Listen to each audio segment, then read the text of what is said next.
Assalamu alaikum wa rahmatullahi wa barakatuh. Dear brothers and sisters, welcome to another episode of Jurisprudence of Zawaj. And we have talked in the last two episodes about before how to work on yourself, before you even look for a spouse.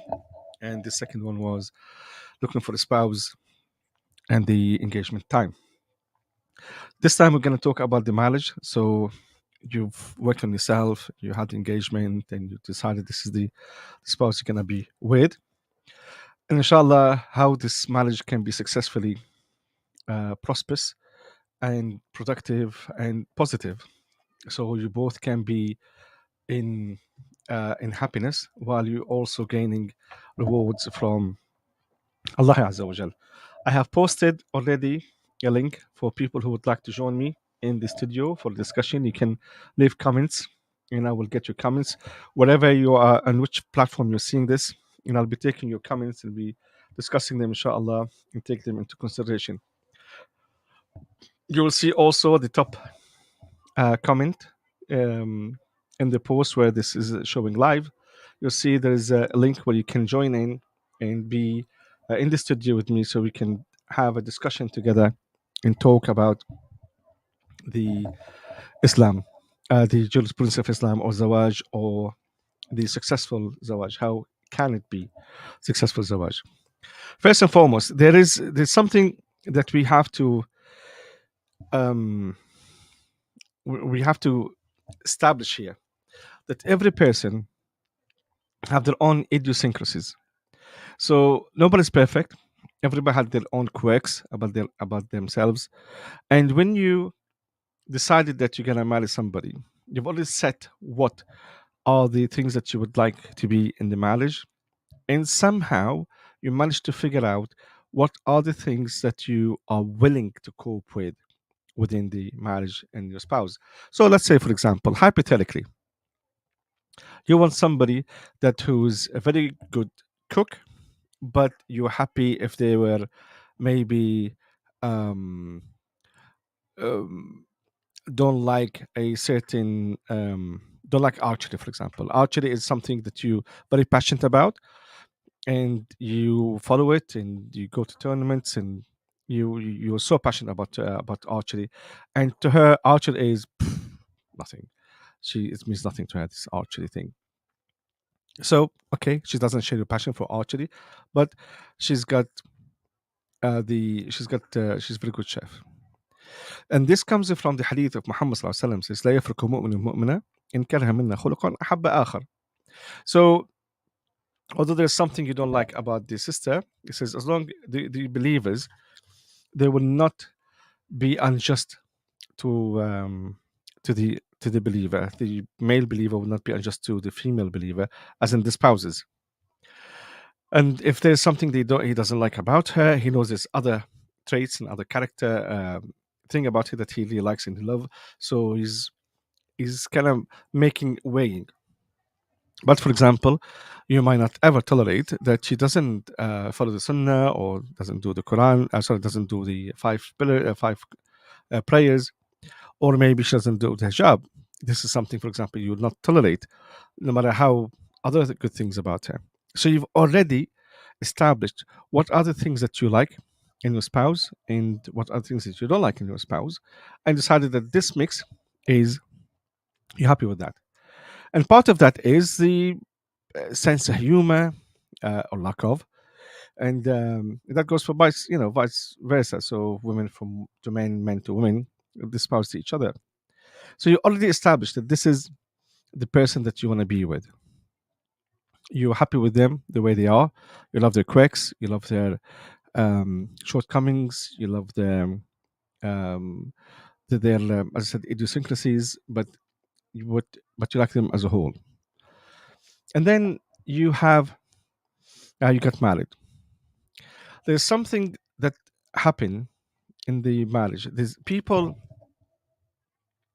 when they get married. Obviously, in Islam, we've got the brother Wesley. He will join us soon. So in Islam, the sex is forbidden outside the marriage.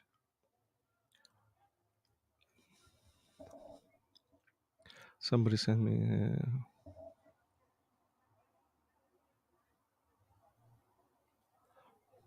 I don't know. So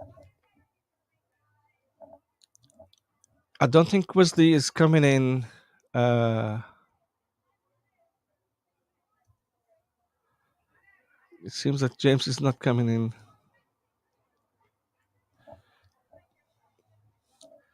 I'm not sure. Just Wesley, you're here to talk about the feature that we're talking about the theme today. So maybe another time in another episode.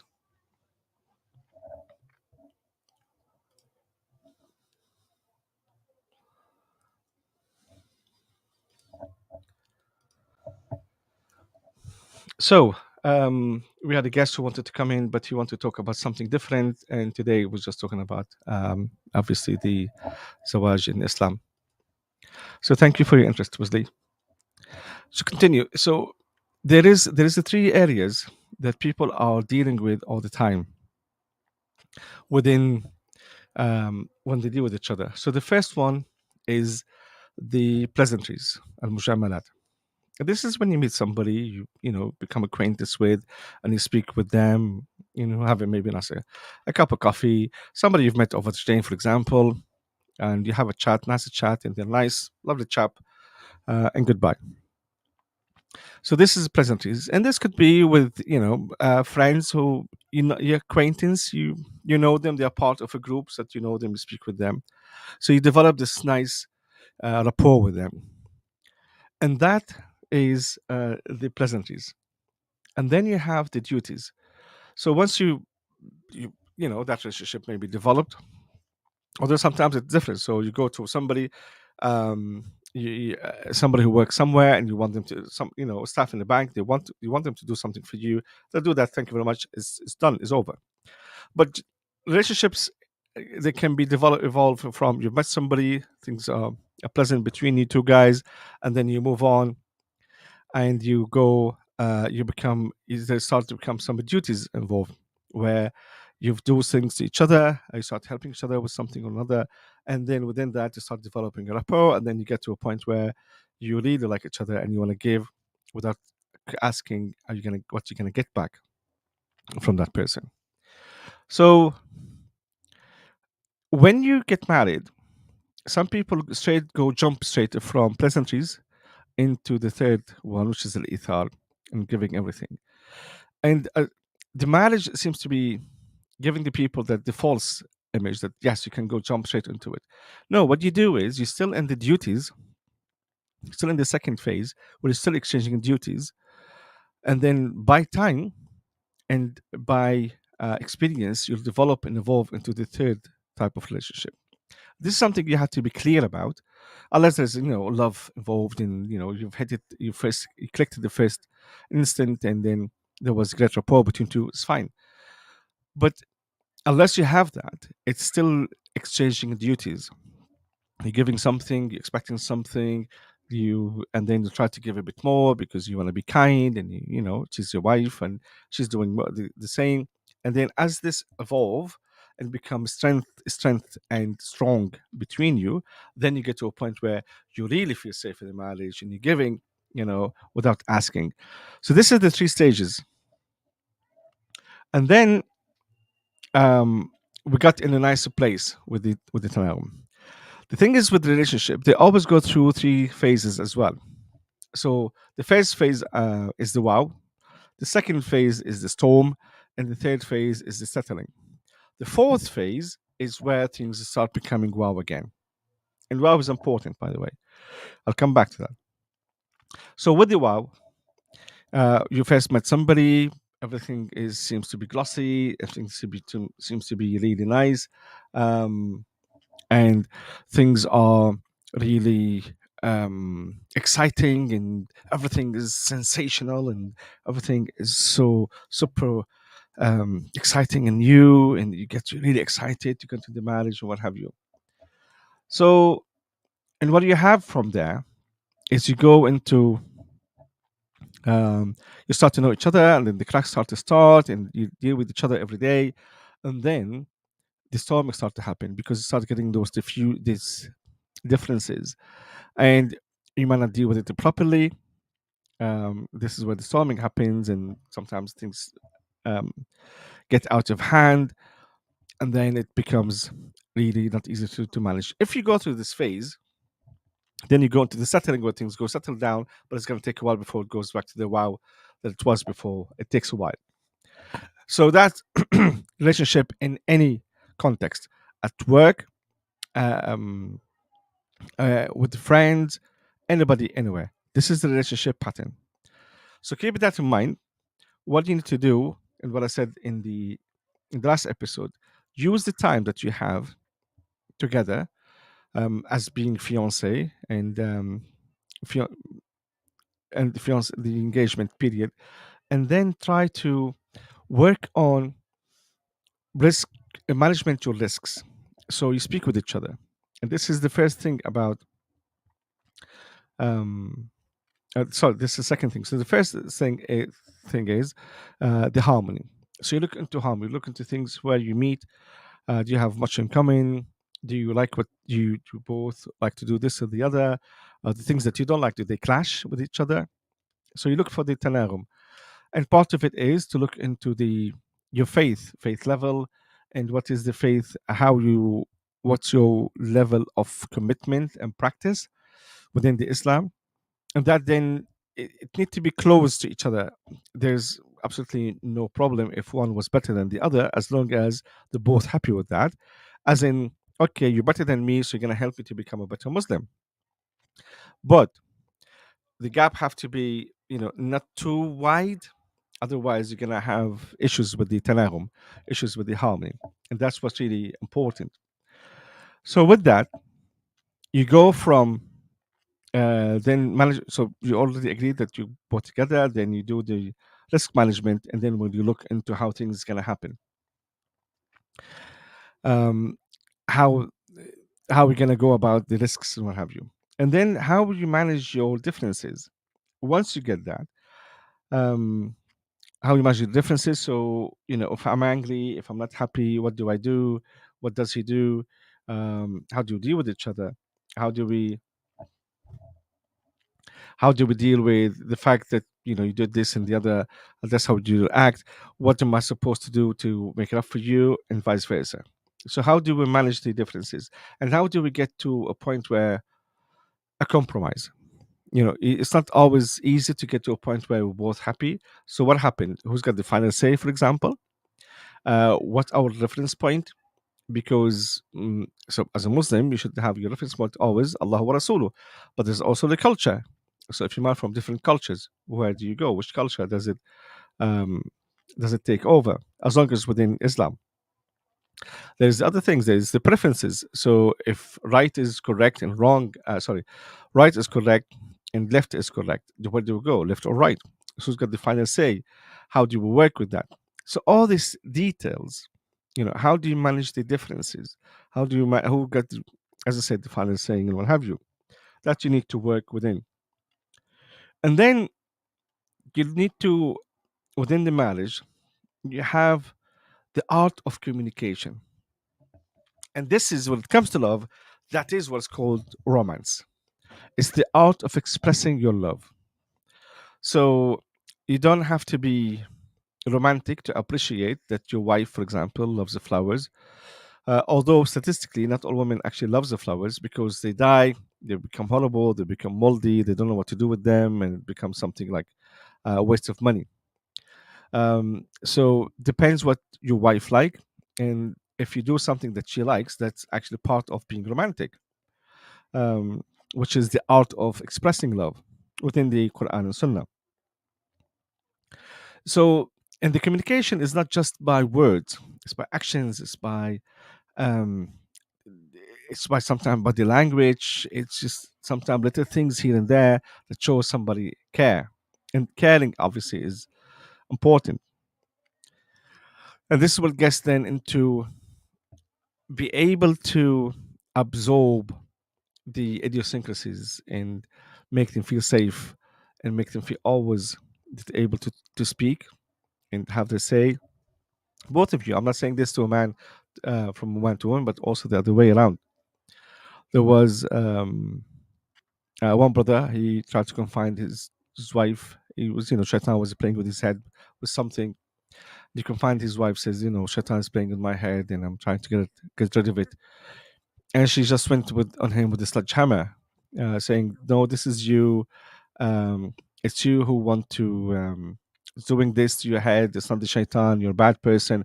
So there wasn't really a good way to take on what he was having and absorb it and try to help him and support him in his way, in his struggle. Like anyone, a wife should do a man, or a man do to his wife. So Muhammad sallallahu alaihi wasallam, he came back from Ghar Hira when he first time had the revelation of Jibril alayhi salam. He says, Zamurun is Zamurun. So this is a man walking into the house, proud Arabic man, and he's well established in the community. He's classed to be a hero, a good businessman, well known, well respected. So he's going to the house, shaking. He's feeling cold. So he said, cover me, cover me. And Ummuna Aisha, Ummuna Khadija, it's well narrated that she took him in her arms and she covered him, and she was saying, Allah Azza wa Jal will not do anything bad to you and harm, because you give money to charity, you look after the guests, you look after the weak ones, you support everybody. So she took him in, supported him. While some wives would be, get off, get a grip, grow a spine or something. So that's not the right way to deal with it. Although she thinks that maybe tough love is the answer, and if it was the answer, it's fine. But that's then not taking into consideration that the need of the husband. So to look the need of the husband or wife. So some of us sometimes use the tough love attitude and approach, and that it doesn't work. But this is how they've learned. This is how they grow up with the tough love, and sometimes we pass our own traumas. We just carry them over and pass them over, and we need to be able to acknowledge that and see what would work and what doesn't work in our relationships with spouses and children. So the art of communication, and then to be able to get to give that free space, that safe space, give that safe space to your spouses. The the fifth pillar, is being faithful and consistent. So consistency is actually part of being faithful, um, and be consistent. So faithful and consistent, because life, especially modern life, is full of distractions. Full with distractions. You walk in the street and there's lots of distractions left, right, and center. Alhamdulillah. The good thing about it is, Allah, if you just lower your gaze, you've gained plenty of hasanat. Just lower your gaze, you get plenty of hasanat. And then part of it is to be sincere and faithful to your spouse. So you always lower your gaze. You don't fancy someone else, and just faithful inside out to your spouse. So these are the five pillars of the successful marriage. So the harmony, managing the risk, managing the clashes and the confrontations and the differences, the art of communication, the sorry, managing risk and the differences is one. So the third is the art of communication. The fourth is to give each other a safe space, and the fifth is the faithfulness and steady fast. So that is the how get the marriage to be successful. But what would happen? How can you um, how can you kill the marriage? I mean, one of them is you would kill the marriage by lack of interest. Um, you just that will just kill the marriage. But the main thing that I've given put five reasons where what would kill the marriage. So first and foremost is not to have Islam as your reference point. So you go and try this method and that method and this method and that method, the other method, and they are fine as long as they're confined to Islam. So you can, we as Muslims, we don't see um, anything successful in our life unless it is actually confined to Islam. And if it didn't, it will eventually collapse and it will not be good. You have to be always confining to be within the Islamic parameters. Um, so first and foremost is to stick to our faith in our Islam, and to keep in mind, if you don't do your ibadah properly, if you don't properly do your salat, your siyam, your zakat, and what have you, this eventually will affect your marriage, because Allah Azza wa Jal will not support you. And then if you don't have the support of Allah Azza wa Jal, things can easily collapse. And that's what you want. You want the support of Allah Azza wa Jal. You want the blessings of Allah Azza wa Jal. So what you need to first and foremost is to be close to Allah, to be a good worshipper, and to do your duties and perform your duties. And whatever happens after that, then alhamdulillah, qadarullah, qadarullah. But what you need is to be a good Muslim first and foremost. And you follow the Islam and Sunnah. And if something you don't understand, you just ask.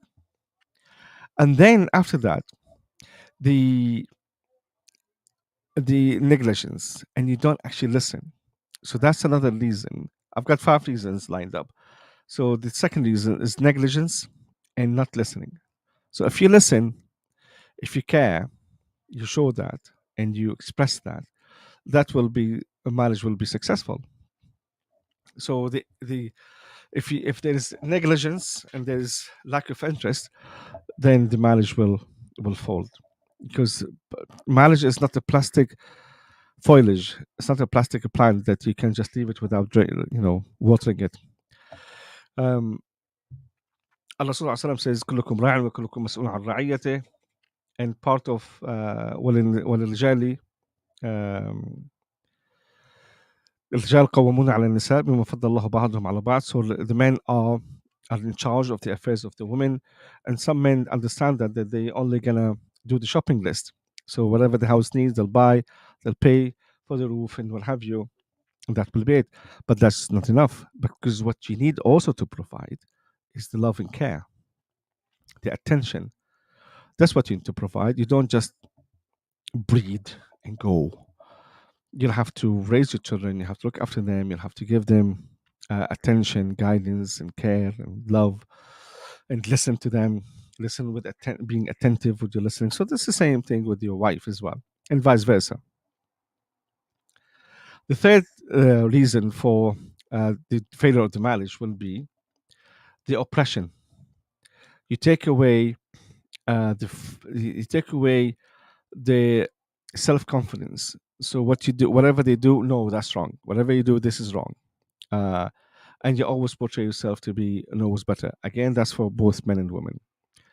So take away their confidence, take away the trust in themselves, and then that will not be.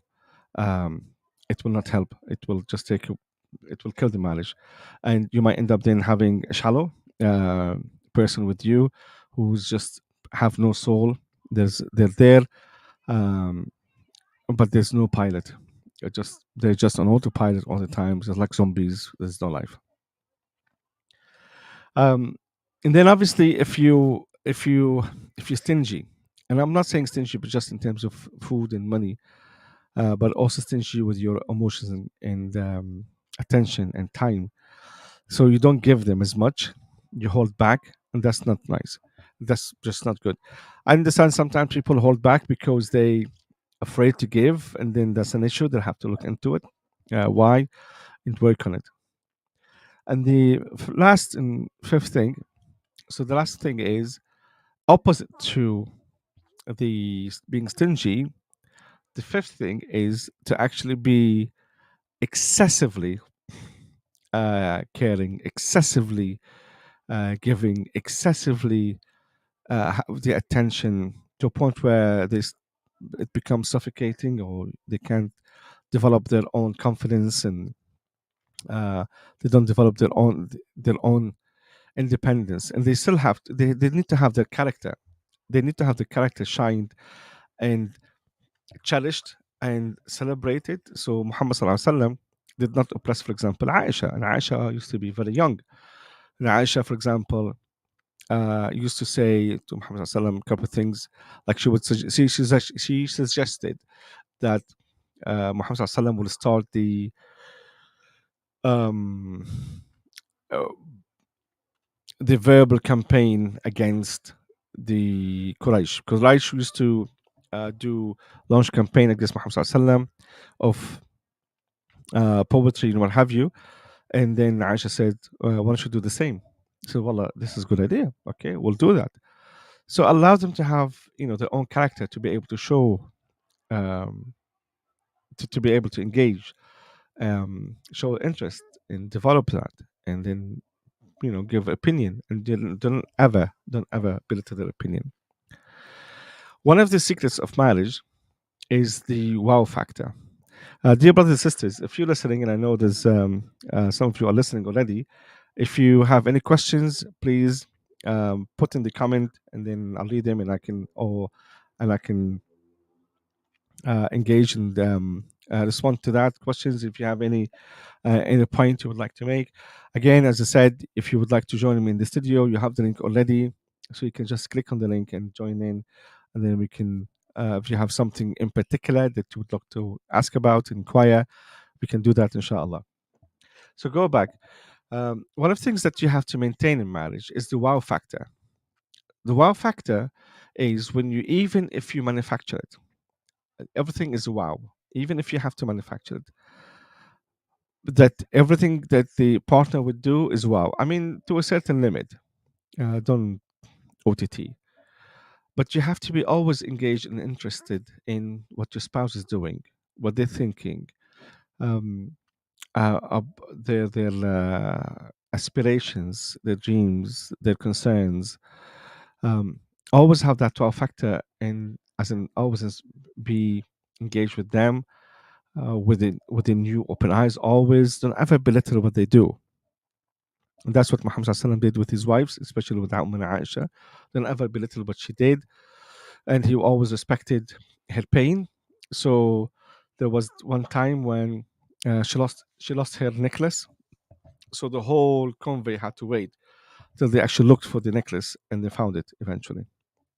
So always respect the wishes as much as you can, uh, their request, and try to always work with them one way to, as I said, manage the risks of disagreement. For example, there's no problem of negotiating, as long as it's done in a healthy way, so no oppression. And you need, as I said, to agree from the beginning who's got the final word, who's got the final say. In Islam, the final say is for the man, but it could be the final say for the woman in certain things. Let's say, for example, he doesn't have a good judge of food. He's, to him, there's his taste buds is just nothing. To him, it's fuel. So okay, you cook whatever you want. I'll just eat it, but I don't want you to cook this and the other. And I'm just saying this is hypothetically. She can, for example, manage the budget. Maybe he's acknowledged he's not good with managing the budget, so you give her the purse and she managed everything and is happy with that. There's nothing wrong with that, but they have to agree. They have to acknowledge what are their strengths and weaknesses, and work together in partnership to work on them. And that will be, sometimes have to have some compromises and negotiations to, inshallah, um, be a better future.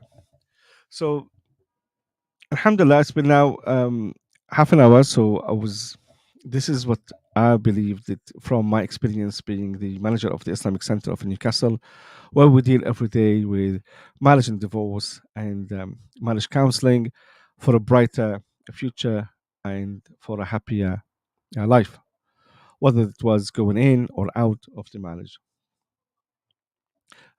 This is from my experience. So, just to recap, how many managing risks and differences, the art of communication, the safe space, the loyalty and consistency.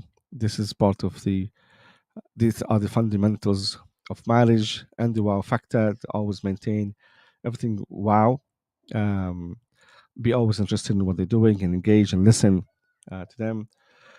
There is 5 reasons, unless you do them. Well, if you do them, that will be fail the marriage.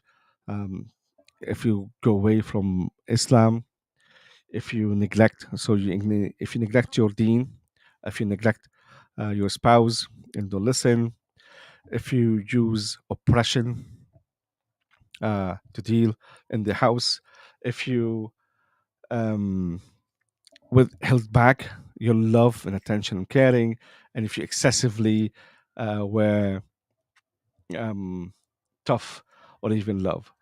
So these are the these are what I have to say about marriage.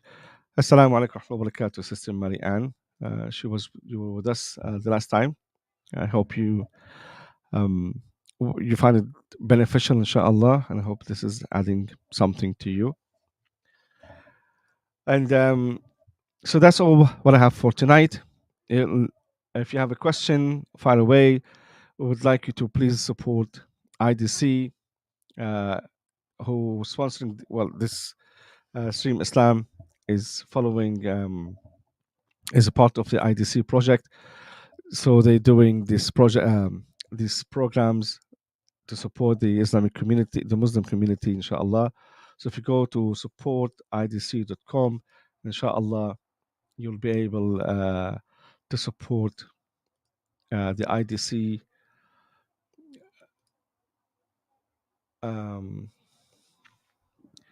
So supportidc.com. Sorry, I'm trying to find the right banner for it, but I suppose I don't have one. Anyway, so if you go to supportidc.com, then you'll be able to support the IDC, inshallah, to continue in this. Jazakumullah khair for tuning in. I know some of you were tuning in, but I was keen to listen to you and to hear from you. You can always send the messages to the post, and I'll see them later, or you can send it to imam at theislamiccenter.org.uk, and they will reach me, and then I can, inshallah, listen to them. جزاكم الله. سبحانك اللهم وبحمدك استغفرك واتوب اليك. ندعو الله عز وجل for Gaza to support Gaza and to help them and support them in the oppression they're facing, the tyranny they're facing, and we pray to Allah Azza wa Jal to support us in our hardship. The next, inshallah, episode is on Sunday at 11:30. And that will be the last episode in Ramadan, but we might continue after Ramadan, inshallah, but we'll advertise for that. If you would like to listen more about this after Ramadan, let us know, inshallah, in the comments, and I'll take that in consideration, bi'idhnillah. But until then, سبحانك اللهم وبحمدك استغفرك واتوب اليك. اللهم صب علينا الخير صبا ولا تجعل عيشنا كدا كدا. اللهم نعوذ بك من الهم والغم والحزن والعجز والضعف والكسل والعين والسحر والحسد وضلع الدين وغلبة الرجال. أقول قولي هذا واستغفر الله العظيم لكم ولسائر المسلمين، وصلى اللهم على محمد وعلى آله وصحبه أجمعين، والسلام عليكم ورحمة الله وبركاته.